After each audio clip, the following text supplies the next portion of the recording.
ಏಳು ಮನ್ನೆಯ ಗಂಡನಾಗೂ ನೃಪಾಲ ಕೌರವರಾಯ ತುರುಗಳ ಕೋಳ ಹಿಡಿದನು. ಸೇನೆ ಬಂದುದು ಧರಣಿಯ ಗಲದಲ್ಲಿ, ದಾಳಿ ಬರುತ್ತಿದೆ ಕರೆಸಿಕೋ ನಿನ್ನಾಳು ಕುದುರೆಯ. ರಾಣಿವಾಸದ ಗೂಳೆಯವ ತೆಗೆಸು ಎಂದು ನುಡಿದನು ಭಿನ್ನಹದ ಬಿರುವ. ಹೆದರಿ ಓಡಿ ಬಂದು ತೊದಲ ಮಾತಿನಿಂದ ಗೊಲ್ಲ ಹೇಳ್ತಾನೆ, ಏಳಯ್ಯ ಏಳು, ಏಳು ಉತ್ತರ ಕುಮಾರ ಏಳು, ವೀರನಾಗು. ಆ ನೀನು ರಾಜಕುಮಾರ ಏನಿದ್ದಿ, ಆ ನಿನ್ನ ಶೌರ್ಯವೇನಿದೆ ಅದನ್ನ ತೋರಿಸೋ ಸಮಯ ಬಂದಿದೆ. ಪ್ರಪಂಚಕ್ಕೆ ಗೊತ್ತಾಗಬೇಕು ನಿನ್ನ ಶೌರ್ಯ ಏನು ಅಂತ. ಯಾಕಂದ್ರೆ ಉತ್ತರ ದಿಕ್ಕಿನಿಂದ ಬಂದಿದ್ದಾನೆ ಕುರುರಾಯ. ಬರೀ ಬಂದನೋ, ಆತ ನಮ್ಮ ತುರುಗಳ ಕೋಳ ಹಿಡಿದನು, ನಮ್ಮ ಎಲ್ಲ ದನ ಕರುಗಳನ್ನು ತುರುಗಳನ್ನು ಸೆರೆ ಹಿಡಿದು ಬಿಟ್ಟಿದ್ದಾನೆ.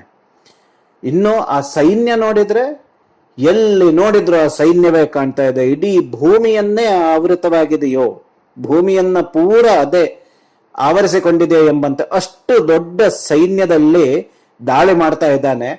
ಆದ್ರೆ ಬರೀ ತುರುಗಳನ್ನ ಹಿಡಿದ್ರೆ ಮುಗಿಲಿಲ್ಲ, ಮತ್ತೂ ಮುಂದೆ ಬರ್ತಾ ಇದ್ದಾನೆ.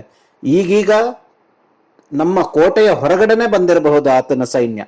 ಇನ್ನೂ ಸ್ವಲ್ಪ ಮುಂದೆ ಬಂದ್ರೆ ನಮ್ಮ ಅರಮನೆಗೆ ಬರಬಹುದು. ಏಳು, ನೀನು ಸೈನ್ಯವನ್ನ ಸಿದ್ಧಪಡಿಸ್ಕೊ.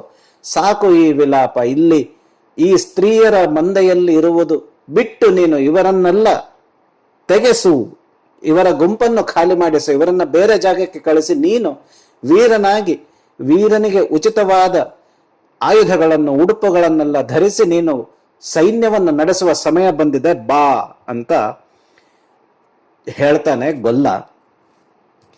ನಾವು ಮತ್ಸ್ಯ ದೇಶದ ವಿರಾಟನ ಸಂಪತ್ತನ್ನು ನೋಡಿದಾಗ ಆತನಿಗೆ ಗೋ ಸಂಪತ್ತು ತುಂಬಾ ಚೆನ್ನಾಗಿತ್ತು, ತುಂಬಾ ವಿಶಾಲವಾಗಿತ್ತು. ಅದರ ಸಂಖ್ಯೆ ಅಂದ್ರೆ ಅದು ಒಂದು ರೀತಿಯ ಅಸಂಖ್ಯಾತ ಗೋಗಳ ವೃಂದವೇ ಆತನಲ್ಲಿ ಇತ್ತು ಅಂತ ನಮಗೆ ಗೊತ್ತಾಗತ್ತೆ. ಹಾಗೂ ಗೋ ಸಂಪತ್ತಿದ್ರೆ ದೇಶದ ಆರ್ಥಿಕ ವ್ಯವಸ್ಥೆ ಚೆನ್ನಾಗಿರುತ್ತೆ. ಅದು ಒಂದು ರೀತಿಯ ಸಂಪತ್ತಿನ ಲಕ್ಷಣ, ಸಮೃದ್ಧಿಯ ಲಕ್ಷಣ ಅನ್ನೋದನ್ನ ನಾವು ನಮ್ಮ ಗ್ರಂಥಗಳಲ್ಲಿ ಓದಿದ್ದೀವಿ.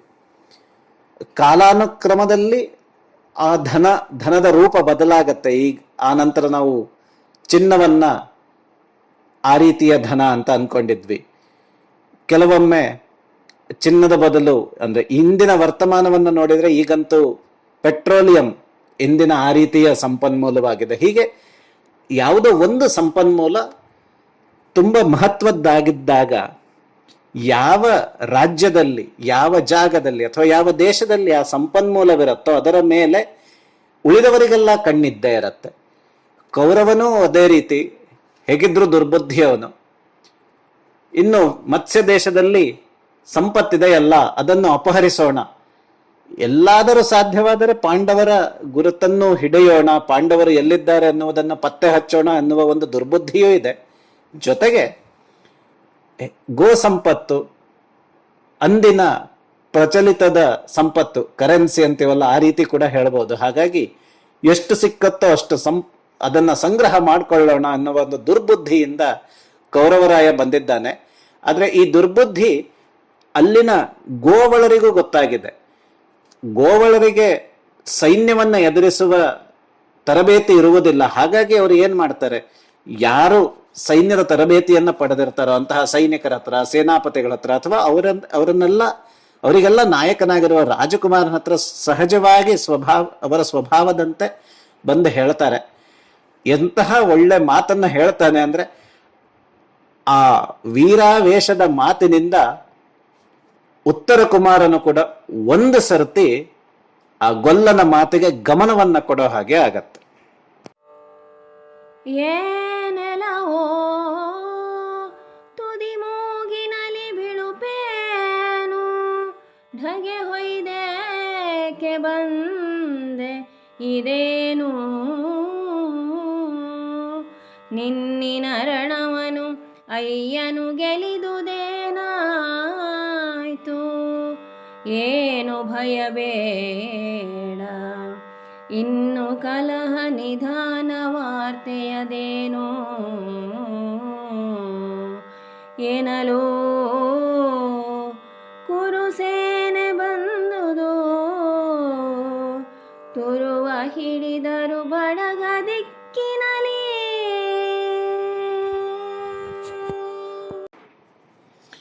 ಉತ್ತರ ಕುಮಾರ ಗೊಲ್ಲನ ಮಾತಿನಿಂದ ಸ್ವಲ್ಪ ವಾಸ್ತವಕ್ಕೆ ಬಂದಿದ್ದಾನೆ.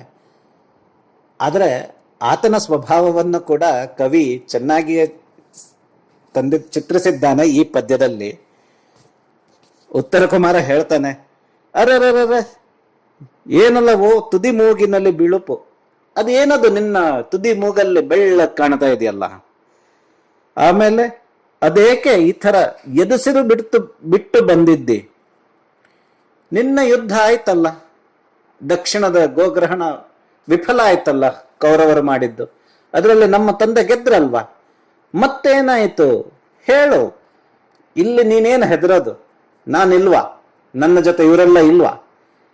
ಹಾಗಾಗಿ ನೀನು ಹೆದರಬೇಡ, ಯುದ್ಧದ ವಿವರವಾದ ವಾರ್ತೆಯನ್ನ ಹೇಳು ಅಂತ ಉತ್ತರ ಕುಮಾರ ಹೇಳ್ತಾನೆ. ಆಗ ಮತ್ತೆ ಗೊಲ್ಲ ಇಷ್ಟೆಲ್ಲ ವಿವರವಾಗಿ ಏನು ಹೇಳಕ್ ಆಗದೂ ಇಲ್ಲ, ಹೇಳಕ್ ಹೋಗದೂ ಇಲ್ಲ. ಆತ ಒಂದೇ ಒಂದು ಮಾತನ್ನು ಹೇಳ್ತಾನೆ, ಆ ಕುರುಸೇನೆ ಬಂದುದು ಬಡಗ ದಿಕ್ಕಿನಲ್ಲಿ ತುರುವ ಹಿಡಿದರು. ಆ ಕೌರವನ ಸೇನೆ ಉತ್ತರ ದಿಕ್ಕಿನಿಂದ ಬಂದು ನಮ್ಮ ದನ ಕರುಗಳನ್ನೆಲ್ಲ ಸೆರೆ ಹಿಡಿದಿದೆ ಅನ್ನೋ ಒಂದೇ ಒಂದು ಮಾತನ್ನು ಮಾತ್ರ ಹೇಳ್ತಾನೆ. ಮುಂದೆ ಆತ ಇನ್ನಷ್ಟು ವಿವರಣೆಯನ್ನು ಕೊಡ್ತಾನೆ, ಅದು ಮುಂದಿನ ಪದ್ಯಗಳಲ್ಲಿ ನೋಡ್ತೀವಿ. ಆದ್ರೆ ಈ ಪದ್ಯದಲ್ಲಿ ಆ ವೈರುಧ್ಯ, ಗೊಲ್ಲ ಪರಿಸ್ಥಿತಿಯನ್ನು ನೋಡಿ ಬಂದಿದ್ದಾನೆ, ಹಾಗಾಗಿ ಅವನಿಗೆ ಅತಿ ಕಡಿಮೆ ಮಾತಿನಲ್ಲಿ ಆ ರಾಜಕುಮಾರನನ್ನು ಹೊರಡಿಸ್ಬೇಕಾಗಿದೆ, ಯುದ್ಧಕ್ಕೆ ನೇತೃತ್ವವನ್ನು ವಹಿಸುವಂತೆ ಹೊರಡಿಸ್ಬೇಕಾಗಿದೆ. ಹಾಗಾಗಿ ಆತ ಕಡಿಮೆ ಮಾತಿನಲ್ಲಿ ಎಷ್ಟು ಬೇಗ ಆಗತ್ತೋ ಆ ರೀತಿ ಪ್ರಯತ್ನ ಮಾಡ್ತಿದ್ರೆ, ಉತ್ತರ ಕುಮಾರನಿಗೆ ವಾಸ್ತವದ ಅರಿವೇ ಇಲ್ಲ. ಹಾಗಾಗಿ ಆತನ ಲೋಲುಪತೆಯಲ್ಲಿ ಆತ ಮಗ್ನನಾಗಿ, ಓ ಸರಿ ಹೇಳು, ಏನಾಯ್ತು, ಯುದ್ಧದ ಬಗ್ಗೆ ವಿವರವಾಗಿ ಹೇಳು, ನನ್ನ ಜೊತೆ ಇರುವ ಈ ಹೆಂಗಳೆಯರೆಲ್ಲ ಕೇಳಲಿ ಅನ್ನೋ ರೀತಿಯಲ್ಲಿ ಆತನ ಸ್ವಭಾವದ ರೀತಿಯಲ್ಲಿ ಮಾತಾಡ್ತಾ ಇದ್ದಾನೆ. ಆ ಎರಡೂ ವೈರುಧ್ಯಗಳನ್ನ ಕವಿ ಒಂದೇ ಪದ್ಯದಲ್ಲಿ ಸೆರೆ ಹಿಡಿದಿರೋದು ತುಂಬಾ ಚೆನ್ನಾಗಿದೆ.